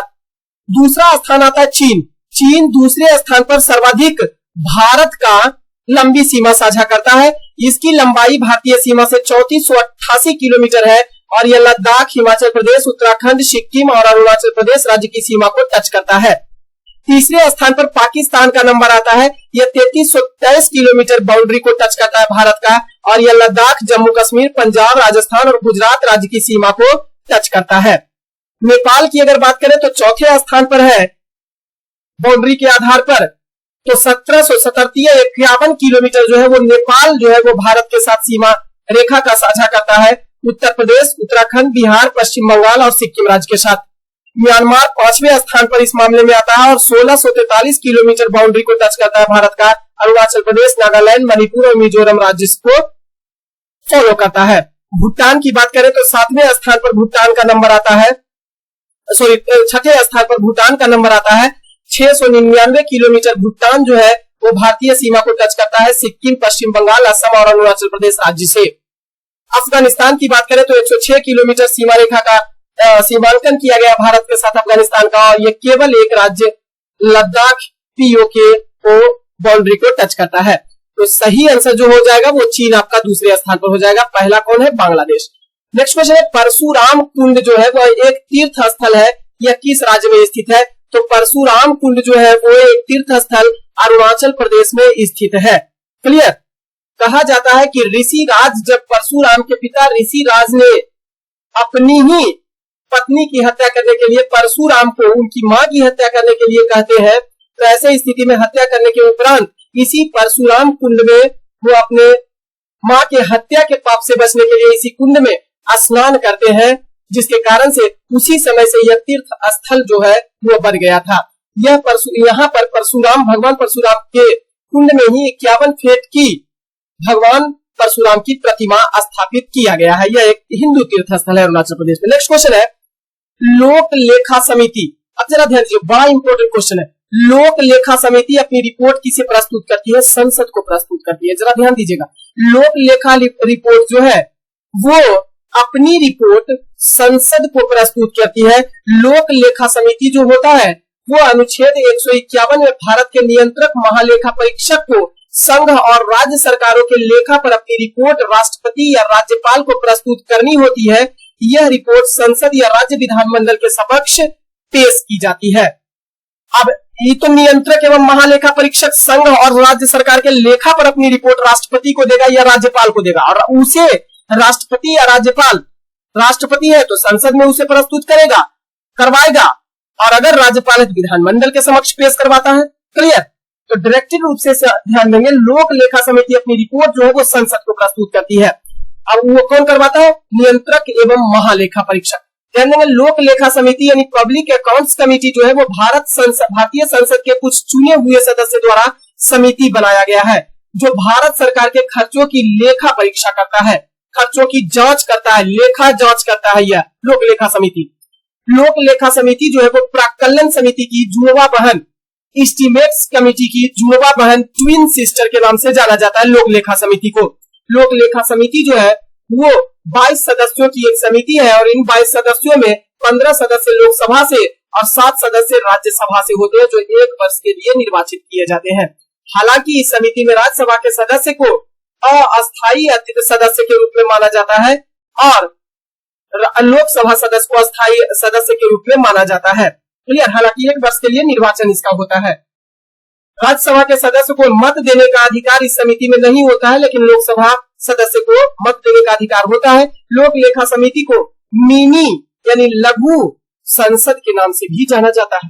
लोक लेखा समिति को वर्ष 1921 ईस्वी में भारत सरकार अधिनियम 1919 ईस्वी के माध्यम से गठित किया गया था। इसे मोंटफोर्ट सुधार भी कहा जाता है। इस समिति यह समिति जो है वो भारत के नियंत्रक महालेखा परीक्षक द्वारा दिए गए लेखा परीक्षण संबंधी प्रतिवेदनों की जांच करता है और संसद के समक्ष उसे प्रस्तुत करता है। क्लियर। लोक लेखा समिति के जो अध्यक्ष होते हैं वो विपक्षी दल के नेता होते हैं, क्योंकि 1967 ईस्वी में ऐसा प्रचलन हुआ कि विपक्षी दल के नेता लोक लेखा समिति के अध्यक्ष चुने गए। उसी समय से यह परंपरा बन गया कि लोक लेखा समिति के अध्यक्ष जो होंगे वो विपक्षी दल के नेता होंगे। और इसके पहले जो अध्यक्ष थे श्री मीनू मसानी 1967 ईस्वी में। क्लियर। कॉपी किए गए टेक्स्ट को पेस्ट करने के लिए प्रयुक्त शॉर्टकट की कुंजी जो होता है, शॉर्टकट की जो होता है वो कौन सा होता है, उसे कंट्रोल CTRL प्लस V का इस्तेमाल जो है वो कॉपी किए गए टेक्स्ट को पेस्ट करने के लिए किया जाता है। क्लियर। कंट्रोल प्लस C जो है वो कॉपी करने के लिए, कंट्रोल प्लस X जो है वो चयनित वस्तु, जो चयन जिसे सिलेक्ट कर चुके हैं तो सिलेक्ट वस्तु को कट करने के लिए, कंट्रोल CTRL प्लस रिटर्न का इस्तेमाल जो है शॉर्टकट की का जो इस्तेमाल किया जाता है वो पेज ब्रेक देने के लिए, और CTRL प्लस H का इस्तेमाल टेक्स्ट को रिप्लेस करने के लिए, CTRL प्लस S का प्रयोग डॉक्यूमेंट सेव करने के लिए, और CTRL प्लस H का प्रयोग अनडू किए गए कार्य को पहले जैसे करने के लिए किया जाता है। नेक्स्ट क्वेश्चन है, ईसा की 3री शताब्दी में जबकि हूण आक्रमण से रोमन साम्राज्य समाप्त हो गया, भारतीय व्यापारिक आधिकारिक किस पर निर्भर हो गए थे? तो भारतीय व्यापारिक अधिकारी जो थे वे दक्षिण पूर्व एशियाई व्यापार पर अधिक निर्भर हो गए थे जब ईस्वी के 3री शताब्दी में हूण का आक्रमण हुआ, जिससे रोमन साम्राज्य पूरी तरीका साम्राज्य समाप्त हो गया। जैसा कि आप जानते हैं कि भारत और रोमन के बीच व्यापारिक समझौते होते थे, व्यापारिक लेन देन होता था, लेकिन जैसे ही हूण का आक्रमण हुआ था तो रोमन साम्राज्य समाप्त हो गया। तो ऐसे स्थिति में भारतीय व्यापारी जो थे वो किस पर निर्भर कर रहे थे? तो ऐसे स्थिति में दक्षिण पूर्व एशियाई व्यापार पर निर्भर हो गए। क्लियर। भारत और रोमन साम्राज्य के मध्य व्यापार व्यापक स्तर पर होता था। संगम काल में भारत से रोमन साम्राज्य के सिक्के मिले हैं, जिससे पता चलता है कि रोमन के साथ व्यापार जो है वो काफी समृद्ध था। प्लिनी ने अपनी पुस्तक नेचुरल हिस्ट्री में भी भारत से विस्तृत व्यापार का प्रमाण जो है वो दिया है रोमन के साथ। पेरिप्लस ऑफ द इरिथ्रियन सी जो है उसमें नौरा, तोंडी, मुशीरी और नेल्सीडा बंदरगाह और व्यापारिक गतिविधियों के बारे में व्यापक विवरण है, जिसमें भारत और रोमन के बारे में जानकारी दी गई है। गुप्त काल में भारत का अधिकाधिक व्यापार दक्षिण पूर्व एशियाई देशों एवं चीन के साथ होने लगा था जब हूण आक्रमण हुआ और रोमन साम्राज्य समाप्त हुआ। पूर्वी तट पर सबसे महत्वपूर्ण व्यापार बंदरगाह जो था वो ताम्रलिप्ति था। ताम्रलिप्ति को वर्तमान समय में तामलुक के नाम से जाना जाता है। क्लियर है। नेक्स्ट क्वेश्चन है, सेरेब्रल पाल्सी एक मस्तिष्क संबंधी विकार होता है, यह सामान्यतः किसमें पाया जाता है? तो सेरेब्रल पाल्सी जो है वो छोटे बच्चों में ज्यादातर देखने को मिलता है और यह मस्तिष्क संबंधी एक प्रकार का विकार होता है, बीमारी होती है। इस बीमारी की खोज सबसे पहले अंग्रेज सर्जन विलियम लिटिल के द्वारा 1860 ईस्वी में इसकी खोज किया गया था। इन्होंने बताया था सामान्यतः यह बच्चों में होता है। सेरेब्रल पाल्सी विकासशील मस्तिष्क की असामान्य बुद्धि या क्षति के कारण हो जाता है, जो निम्न परिस्थितियों में हो सकता है। ध्यान देंगे कौन कौन परिस्थिति हो सकता है। तो मस्तिष्क का संक्रमण यानी मस्तिष्क अगर इंफेक्टेड है तो ऐसे स्थिति में सेरेब्रल पाल्सी हो सकता है। भ्रूण के विकास के दौरान सेरेब्रल मोटर कॉर्टेल जो होता है उसका असामान्य विकास होने के फलस्वरूप भी सेरेब्रल पाल्सी जैसी बीमारी उत्पन्न हो सकती है जन्म के बाद। इसके अलावा जन्म से पहले, जन्म के दौरान या बाद में मस्तिष्क को चोट अगर लग गया तो ऐसे स्थिति में सेरेब्रल पाल्सी जैसी बीमारी हो सकती है। इसके साथ मस्तिष्क में रक्त प्रवाह में कमी, अगर मस्तिष्क में रक्त प्रवाह की कमी हो गई है तो ऐसे स्थिति भी सेरेब्रल पाल्सी का कारण बनता है। नेक्स्ट क्वेश्चन है, केंद्र सरकार द्वारा सेमीकंडक्टर तैयार करने के लिए पूरे भारत में 100 संस्थानों का चयन किया गया है। 100 क्या 103 संस्थानों का चयन किया गया है। इसमें बिहार का कौन सा स्थान शामिल किया गया है? बहुत अच्छा क्वेश्चन है। इसमें बिहार का IIIT जो है वो उसको शामिल किया गया है, बिहार का। क्लियर। बिहार का IIIT जो है भागलपुर उसको शामिल किया गया है। इसके अंतर्गत केंद्र सरकार द्वारा सेमीकंडक्टर तैयार करने के लिए पूरे भारत से 100 संस्थानों का चयन किया गया है, जिसमें से इन संस्थानों में बिहार के IIT पटना, NIT पटना और IIIT भागलपुर को भी शामिल किया गया है। क्लियर। तो इसमें बाकी का तो ऑप्शन था नहीं, तो तीनों को भी ध्यान रखेंगे। IIT पटना को भी, NIT पटना को भी और IIIT भागलपुर को शामिल किया गया है। देश को सेमीकंडक्टर हब बनाने को लेकर केंद्र सरकार ने चिप टू स्टार्टअप यानी C2S योजना शुरू किया है। नेक्स्ट क्वेश्चन है, किस कंपनी के द्वारा हाल ही में वर्ल्ड क्वाइन लॉन्च किया गया है? वो ओपन एआई के द्वारा हाल ही में वर्ल्ड क्वाइन को लॉन्च किया गया है। आप जरा समझिएगा, ओपन एआई के सीईओ सैम अल्टमैन ने eyeball scanning crypto currency startup world coin launch किया है। यह इंसानों को ऑनलाइन एआई आर्टिफिशियल इंटेलिजेंस से अलग करने के लिए एक विश्वसनीय समाधान बनाने, वैश्विक लोकतांत्रिक प्रक्रियाओं को सक्षम करने और आर्थिक अवसर में भारी वृद्धि करने में मदद करेगा। वर्ल्ड क्वाइन एक विकेंद्रीकरण ओपन सोर्स प्रोटोकॉल है जिसका उद्देश्य क्या है? तो एक वैश्विक पहचान और वित्तीय नेटवर्क बनाना है जिसका स्वामित्व सभी के पास होना चाहिए। इस परियोजना की स्थापना 2019 में ओपन एआई के सीईओ सैम अल्टमैन द्वारा की गई है। वर्ल्ड क्वाइन लोगों की आंखों की पुतली को स्कैन करने के लिए ऑर्ब नामक बायोमेट्रिक सत्यापन उपकरण का उपयोग करता है। एक बार किसी व्यक्ति की आइरिस स्कैन हो जाने के बाद उन्हें एक वर्ल्ड आईडी डिजिटल पासपोर्ट जारी की जाती है जो साबित करता है कि वे एक वास्तविक और अद्वितीय व्यक्ति हैं। क्लियर? तो ये एक एआई आर्टिफिशियल इंटेलिजेंस और वास्तविक मनुष्यों के बीच भेदभाव को दूर करने से उसे पहचान करने के लिए वर्ल्ड क्वाइन को जारी किया गया। और यह काम करता है कैसे? तो आंख की पुतलियों को स्कैन कर लेता है और ओर्ब नामक बायोमेट्रिक सत्यापन उपकरण का प्रयोग करता है इसके लिए, पुतली को स्कैन करने के लिए। क्लियर? एक बार जब किसी व्यक्ति का आइरिस स्कैन हो जाता है तो उसके बाद उन्हें एक वर्ल्ड आईडी डिजिटल पासपोर्ट जारी कर दिया जाता है। वही पासपोर्ट यह साबित करता है कि वे एक वास्तविक और अद्वितीय व्यक्ति है। क्लियर है? नेक्स्ट क्वेश्चन, भारतीय गन्ना अनुसंधान संस्थान कहाँ स्थित है? तो लखनऊ में। भारतीय गन्ना अनुसंधान संस्थान जो है वो लखनऊ में स्थित है। इसकी स्थापना 1952 ईस्वी को किया गया था। साथ ही और ध्यान रखेंगे, केंद्रीय गन्ना प्रजनन अनुसंधान संस्थान, दोनों क्वेश्चन ध्यान रखेंगे। गन्ना अनुसंधान संस्थान लखनऊ में, स्थापना 1952 में। दूसरा है केंद्रीय गन्ना प्रजनन अनुसंधान संस्थान जो है फर्टिलाइजर सुगरकेन जो रिसर्च सेंटर है वो कोयम्बटूर तमिलनाडु में स्थित है। भारतीय चीनी तकनीकी संस्थान जो है वो कानपुर में स्थित है। इसके अलावा भारतीय दलहन शोध संस्थान भी कानपुर में स्थित है। केंद्रीय औषधि अनुसंधान संस्थान लखनऊ में स्थित है। केंद्रीय वनस्पति अनुसंधान संस्थान नई दिल्ली में है और केंद्रीय विष या औद्योगिक विष विज्ञान अनुसंधान केंद्र लखनऊ में स्थित है। नेक्स्ट क्वेश्चन है, निम्नलिखित में से किस आंदोलन में महिलाओं की भागीदारी सर्वाधिक मानी जाती है? तो महिलाओं की भागीदारी सर्वाधिक जो है वो नमक सत्याग्रह में सबसे ज्यादा देखने को मिली थी। सरोजनी नायडू जो थी वो महात्मा गांधी के गिरफ्तार हो जाने के बाद सरोजनी नायडू ही थी जो इस आंदोलन को आगे बढ़ाया था सक्रिय रूप से। नमक सत्याग्रह 12 मार्च 1930 ईस्वी को शुरू किया गया था। नमक सत्याग्रह आंदोलन में महिलाओं की भागीदारी सर्वाधिक मानी जाती है। गुजरात राज्य के वलसाड जिले में सरोजनी नायडू प्रारंभ से आजादी के दर्शन में सक्रिय रही थी। इन्होंने धरसाना नमक सत्याग्रह के दौरान गांधी जी व अन्य सभी नेताओं की गिरफ्तारी के बाद सत्याग्रहियों का नेतृत्व किया था। क्लियर? और महिला सत्याग्रहियों का खूब तेजी से ये नेतृत्व की थी। अतः सबसे ज्यादा महिला की भागीदारी इसी नमक सत्याग्रह में रहा था। हालांकि तमिलनाडु के तंजौर के समुद्री तट पर चक्रवर्ती राजगोपालाचारी ने त्रिचन्नापल्ली से वेदारण्यम की नमक यात्रा प्रारंभ किया था। नमक सत्याग्रह पर अमेरिकी पत्रकार डेव मिलर ने बड़ी मार्मिक टिप्पणी की है। उसने लिखा है कि धर्सना जैसी भयानक और नृशंस दृश्य मैंने जीवन में नहीं देखा है। नेक्स्ट क्वेश्चन है, मौलिक अधिकार के बारे में कौन सा कथन सही कहा गया है? आप जरा देखिएगा, कथन सुनिएगा। कभी भी निलंबित नहीं किया जा सकता है। क्या मौलिक अधिकार कभी भी निलंबित नहीं किया जा सकता है? रद्द नहीं किया जा सकता है? बिल्कुल किया जा सकता है। आपातकाल के समय अनुच्छेद 20 और 21 को छोड़ के बाकी सभी मौलिक अधिकार को निलंबित किया जा सकता है।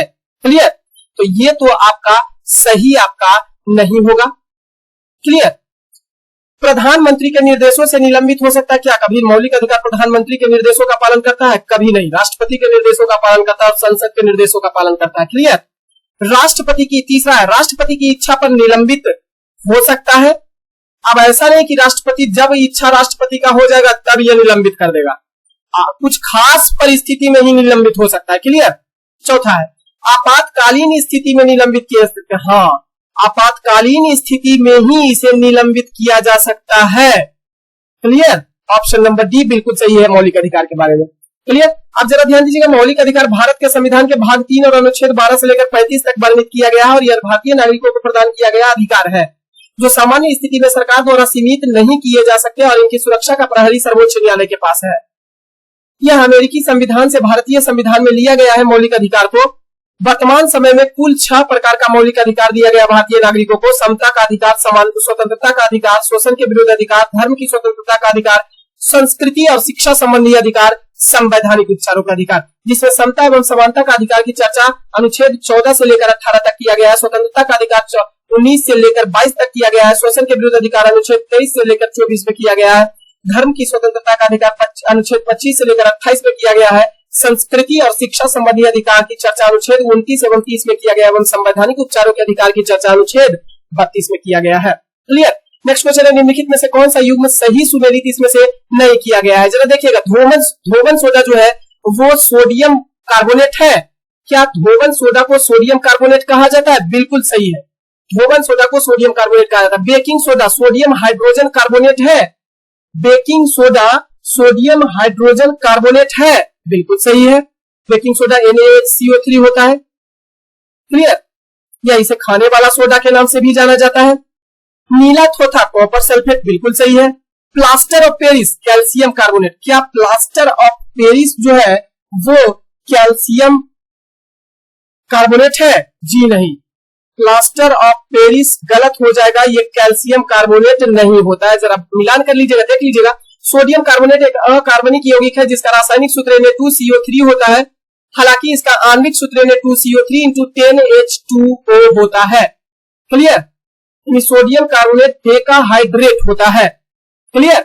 सोडियम बाई कार्बोनेट की बात करें तो एक कार्बनिक यौगिक होता है। इसे मीठा सोडा या खाने वाला सोडा या बेकिंग सोडा के नाम से भी जाना जाता है। इसका अनुसूत्र NaCO3 होता है और इसका IUPAC नाम जो होता है वो सोडियम हाइड्रोजन कार्बोनेट होता है। क्लियर। तो सोडा बेकिंग सोडा भी बिल्कुल सही था, सोडियम हाइड्रोजन कार्बोनेट होता है, इसका IUPAC नाम।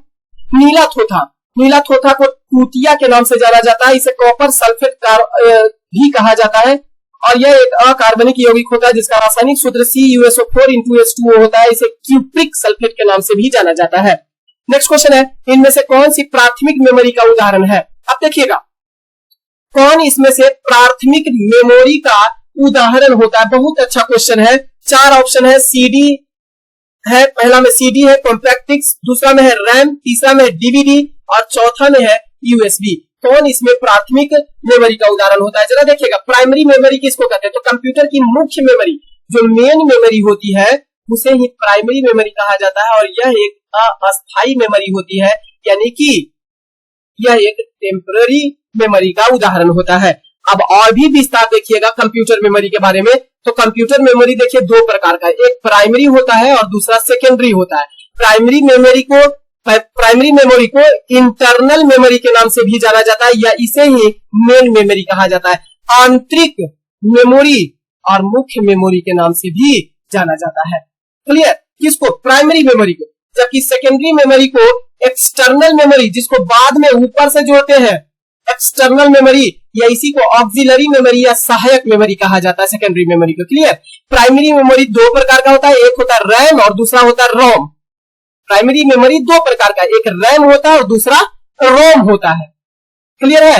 रैम जो होता है वो 2 प्रकार का होता है, एक एस रैम होता है और एक डी रैम के तौर पर जाना जाता है। एस रैम का मतलब स्टैटिक रैंडम एक्सेस मेमोरी और डी रैम का मतलब होता है डायनामिक रैंडम एक्सेस मेमोरी। तो ये रैम 2 प्रकार का होता है और रोम जो होता है वो कई प्रकार का होता है। पी रोम, ई प्रोम, डबल ई प्रोम, ये सभी रोम के उदाहरण होते हैं। क्लियर। अब चलते हैं सेकेंडरी मेमोरी, जिसे एक्सटर्नल मेमोरी और ऑक्सिलरी मेमोरी कहा जाता है। 2 प्रकार का होता है, एक होता है सीक्वेंशियल मेमोरी और दूसरा होता है रैंडम मेमोरी। सीक्वेंशियल मेमोरी 2 प्रकार का, एक मैग्नेटिक टेप होता है और दूसरा होता है ग्रामोफोन। जबकि रैंडम मेमोरी जो होता है वो कई प्रकार का होता है, जैसे फ्लैश मेमोरी, ऑप्टिकल डिस्क और magnetic disk.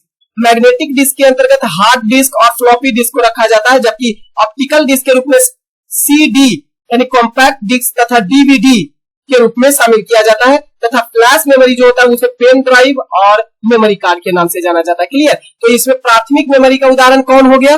RAM, random access memory एक प्राथमिक मेमोरी या मेन मेमोरी होता है। नेक्स्ट क्वेश्चन है, अच्छा रैम एक वोलाटाइल मेमोरी होता है। लाइन कट जाने के बाद, कंप्यूटर सिस्टम बंद हो जाने के बाद इसमें मेमोरी, इसमें जो डेटा होता है वो डिलीट हो जाता है, तो ये वोलाटाइल होता है, जबकि नॉन वोलाटाइल रोम होता है। नेक्स्ट क्वेश्चन है, फियरलेस गवर्नेंस नामक पुस्तक के लेखक निम्नलिखित में से कौन है? फियरलेस गवर्नेंस नामक पुस्तक के लेखक डॉक्टर किरण बेदी है। क्लियर? फियरलेस गवर्नेंस पुस्तक के लेखक डॉक्टर किरण बेदी है, और किरण बेदी पूर्व पुदुचेरी के उपराज्यपाल है और सेवानिवृत्त आईपीएस अधिकारी भी है। सोनू सूद के द्वारा लिखित हाल ही में पुस्तक आई एम नो मसीहा, रस्किन बोर्ड के द्वारा हाल ही में लिखित पुस्तक a little book of India, जबकि अनुपम खेर के द्वारा लिखित पुस्तक your best day is today, आज ही आपका सर्वोत्तम दिन है, आज से आप शुरू कर सकते हैं। नेक्स्ट क्वेश्चन है, निम्नलिखित में से कौन सा बांध कावेरी नदी पर स्थित है? ध्यान दीजिएगा, ऑप्शन है गोविंद सागर, हीराकुंड, कृष्णा राजा सागर बांध परियोजना और मुल्ला पेरियार परियोजना। ध्यान देंगे, कृष्णा राज सागर बांध परियोजना जो है वो कावेरी नदी पर स्थित बांध है।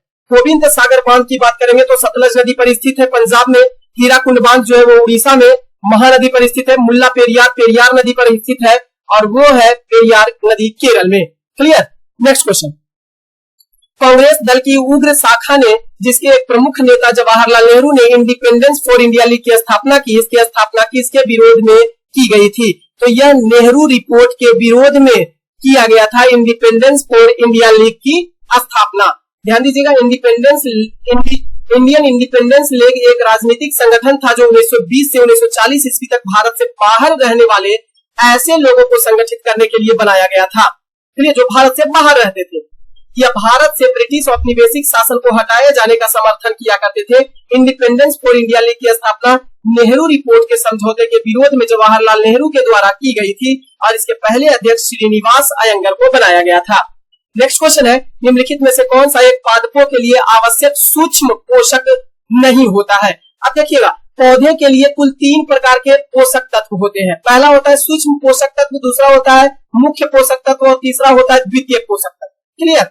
तो बारी बारी समझने का प्रयास कीजिएगा। पौधे के लिए कुल 17 प्रकार के पोषक तत्व की आवश्यकता पड़ती है। पादपों के लिए कुल 17 प्रकार के पोषक तत्व की आवश्यकता पड़ती है और इस 17 प्रकार के पोषक तत्वों को 3 भाग में बांटा गया। सूक्ष्म पोषक तत्व, दूसरा मुख्य पोषक तत्व और तीसरा द्वितीय पोषक तत्व। तो सूक्ष्म पोषक तत्व ऐसे तत्व होते हैं जिसकी आवश्यकता जो है वो पौधे को वृद्धि एवं विकास में बहुत ही कम मात्रा में आवश्यकता पड़ती है, इसे सूक्ष्म पोषक तत्व कहा जाता है। और इसके अंतर्गत जिंक यानी जस्ता, लोहा, तांबा, मैंगनीज, बोरॉन, मोलिब्डेनम, क्लोरीन तथा निकेल की जरूरत पड़ती है। तो ध्यान दीजिएगा, क्या है? जिंक यानी जस्ता, लोहा,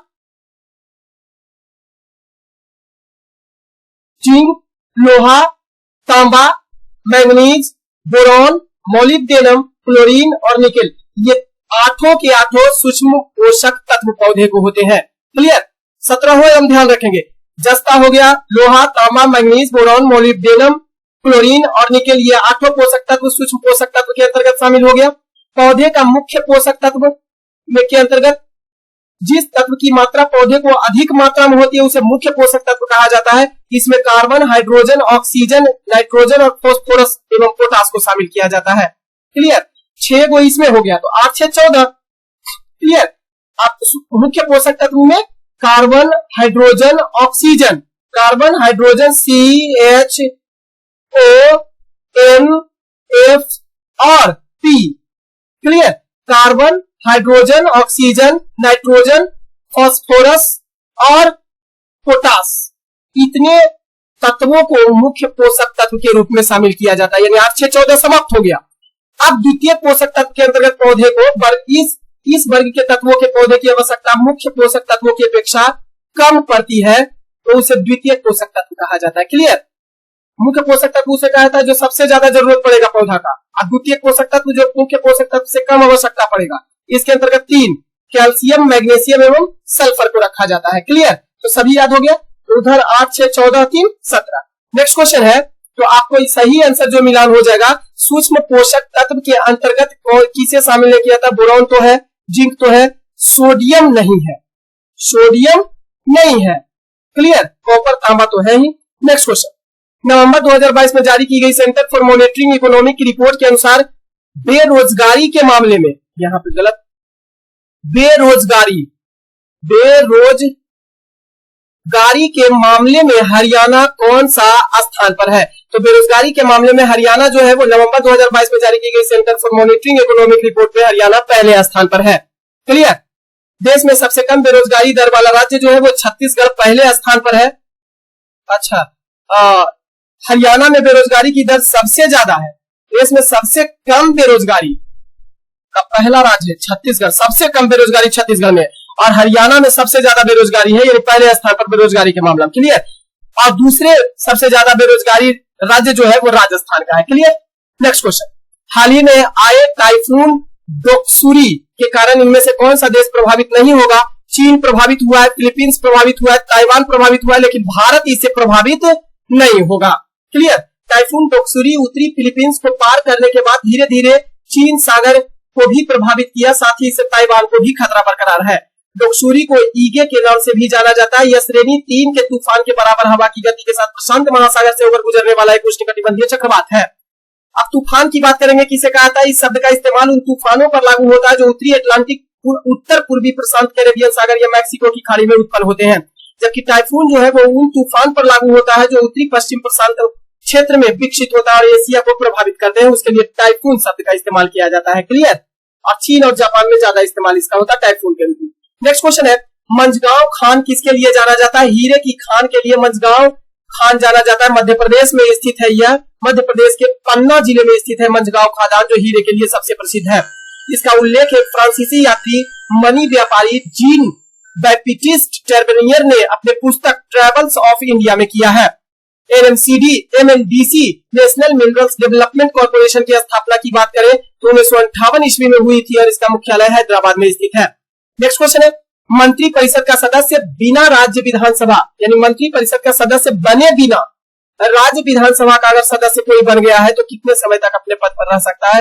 मात्र 6 महीना तक ही अपने पद पर रह सकता है। 6 महीने के अंदर अगर यह विधानसभा बनने की योग्यता हासिल कर लेता है तो मंत्री परिषद का सदस्य बना रह जाएगा, अन्यथा इसे अपने पद से त्याग पत्र देना पड़ेगा। इसकी चर्चा भारतीय संविधान के अनुच्छेद 164 के 164 के उपबंध 4 में किया गया है। क्लियर। अगस्त 1932 के रैमजे मैकडोनाल्ड के सांप्रदायिक पंचायत के द्वारा किसके लिए पहली बार एक पृथक निर्वाचक समूह बनाया गया था? तो अछूतों के लिए, निम्न श्रेणी के वर्ग के लिए, अछूतों के लिए रैमजे मैकडोनाल्ड ने 16 अगस्त 1932 ईस्वी में विवादास्पद सांप्रदायिक पंचायत की घोषणा की। इसके अनुसार दलितों यानी अछूतों के लिए हिंदुओं से अलग मानकर इन्हें अलग प्रतिनिधित्व देने को कहा गया और दलित वर्ग के लिए अलग निर्वाचन मंडल का प्रावधान किया गया। इसी सांप्रदायिक पंचायत की घोषणा होने के बाद महात्मा गांधी ने द्वितीय गोलमेज सम्मेलन से वापस घर चला आए थे और इन्होंने कहा था कि वहां जो है हम मांगने तो गए थे रोटी लेकिन बदले में हमें मिला पत्थर। 1932 ईस्वी के द्वितीय गोलमेज सम्मेलन के तहत कहा गया था। क्लियर। नेक्स्ट, अच्छा, द्वितीय गोलमेज सम्मेलन के तहत 1930 ईस्वी में पहला, दूसरा हुआ था 1931 ईस्वी में, तीसरा 1932 ईस्वी में हुआ था। इसी कारण तृतीय गोलमेज सम्मेलन में कांग्रेस की तरफ से कोई भाग नहीं लिया था। क्लियर। नेक्स्ट क्वेश्चन, इनमें से कौन सी एक इनपुट डिवाइस है? स्पीकर है, प्रिंटर है, मॉनिटर है, माउस। माउस एक प्रकार का इनपुट डिवाइस का उदाहरण होता है। जरा समझने का प्रयास कीजिएगा क्या है इनपुट डिवाइस। इनपुट डिवाइस के द्वारा डेटा व निर्देश कंप्यूटर में डाले जाते हैं, अर्थात इन डिवाइसेस की मदद से डेटा, शब्द या निर्देश कंप्यूटर की मेमोरी में डाला जाता है। क्लियर। ये माध्यम का काम करता है, आपका बात कंप्यूटर के भीतर पहुंचाने का काम करता है इनपुट डिवाइस। क्लियर। आवश्यकता के आधार पर कंप्यूटर के इनपुट डिवाइस को 2 भागों में बांटा जाता है। एक प्राथमिक इनपुट डिवाइस यानी प्राइमरी इनपुट डिवाइस और दूसरा होता है सेकेंडरी इनपुट डिवाइस।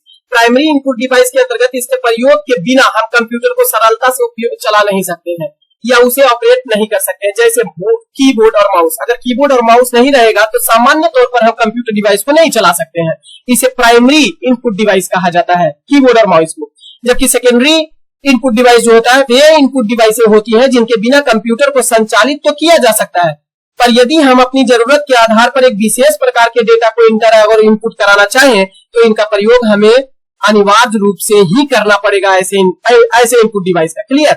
इसके अंतर्गत स्कैनर को, लाइट पेन को, track ball, microphone, joystick, card reader इत्यादि को शामिल किया जाता है।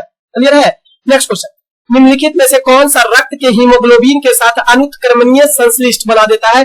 Carbon monoxide, CO। Carbon monoxide haemoglobin में पाए जाने वाले आयरन और ऑक्सीजन के साथ मिलकर ऑक्सी हीमोग्लोबिन बना लेता है, जिससे श्वसन क्रिया में रुकावट आ जाती है। नेक्स्ट क्वेश्चन है, सूचना के अधिकार को लागू करने वाला देश का पहला राज्य कौन सा था? तमिलनाडु था, जिन्होंने सूचना के अधिकार को 1997 ईस्वी में लागू किया था। 4 मई 1997 ईस्वी को अपने राज्य में पारित किया था। इसके बाद दूसरे स्थान पर गोवा का नाम आता है। 31 जुलाई 1997 ईस्वी को पारित करने वाला गोवा दूसरा राज्य था। क्लियर।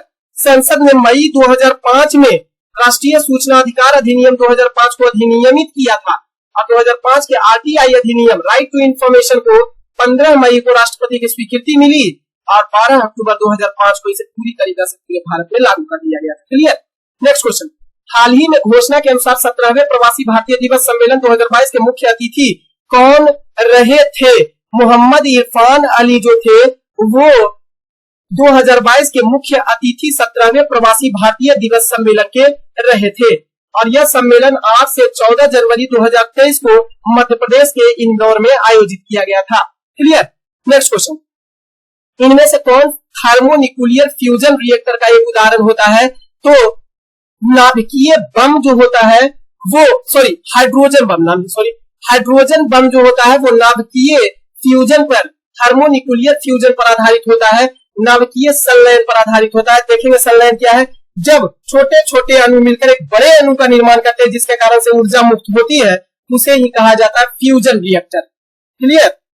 और यह हाइड्रोजन बम जो होता है वो फ्यूजन यानी संलयन प्रतिक्रिया पर आधारित होता है। तो ऑप्शन नंबर बी आपका बिल्कुल ही सही हो जाएगा। क्लियर। तो फ्रेंड्स, ये 50 क्वेश्चन का सीरीज आपको कैसा लगा जरूर बताइएगा और PDF आप इसका ले लीजिएगा, रिवीजन लगातार करते रहिएगा। आगामी बिहार में बहुत सारा एग्जाम है। बेस्ट ऑफ लक आपके लिए, आपकी तैयारी बेहतर हो सके। बहुत बहुत धन्यवाद।